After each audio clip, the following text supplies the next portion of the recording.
उत्तरकाशी जिले के भटवाड़ी ब्लॉक की 80 गंगा घाटी में एक छोटा सा गांव है, नौगांव कैलसू। माँ अन्नपूर्णा की गोद में बसा यह गांव जितना सुंदर है उतना ही आत्मा को छू लेने वाला।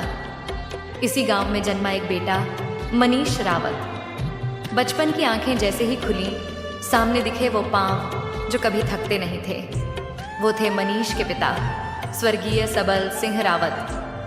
साल 2008 में गांव के प्रधान बने, मगर गांव वालों के लिए वो सिर्फ प्रधान नहीं थे, वो हर घर का हिस्सा थे। कोई रास्ता टूटा हो या किसी आंगन में अंधेरा, वो सबसे पहले पहुंचते थे।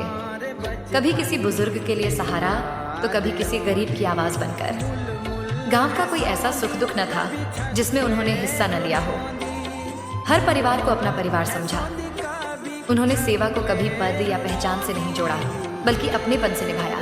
और मनीष बस देखता रहा। एक बच्चे की आंखों में जो पहली छवि बसी वो थी सेवा की, बिना शोर, बिना स्वार्थ। लेकिन वक्त ने करवट ली। वो मजबूत आवाज, वो चलती परछाई हमेशा के लिए खामोश हो गई। पिता चले गए पर मनीष रुका नहीं। कॉलेज की पढ़ाई के साथ साथ वो हर उस हाथ को थामता गया जो टूटा हुआ था।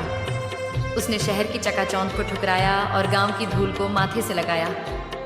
आज वो किसी नेता की तरह नहीं, एक बेटे की तरह काम करता है। वो समाज की सेवा नहीं करता, वो माँ की ममता और पिता की पीड़ा को समझता है। गांव में जब किसी को जरूरत होती है, मनीष वहाँ खड़ा रहता है, चुपचाप।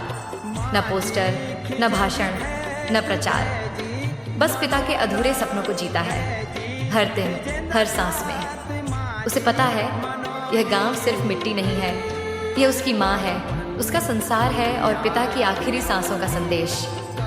जब हवाएं बहती हैं तो उनमें पिता की मुस्कान बहती है और मनीष की तपस्या भी। गांव के लोग जब उसका नाम लेते हैं तो आंखें नम हो जाती हैं, क्योंकि उसमें दिखती है सबल सिंह रावत की परछाई। नाम भले मनीष रावत हो, मगर ये कहानी उस बेटे की है जो पिता के हर अधूरे वादे को निभा रहा है, नेता बनकर नहीं, बेटा बनकर। नौगांव कैलसू अब सिर्फ गांव नहीं, माँ अन्नपूर्णा की गोद में बसी एक तपस्वी की कर्मभूमि है।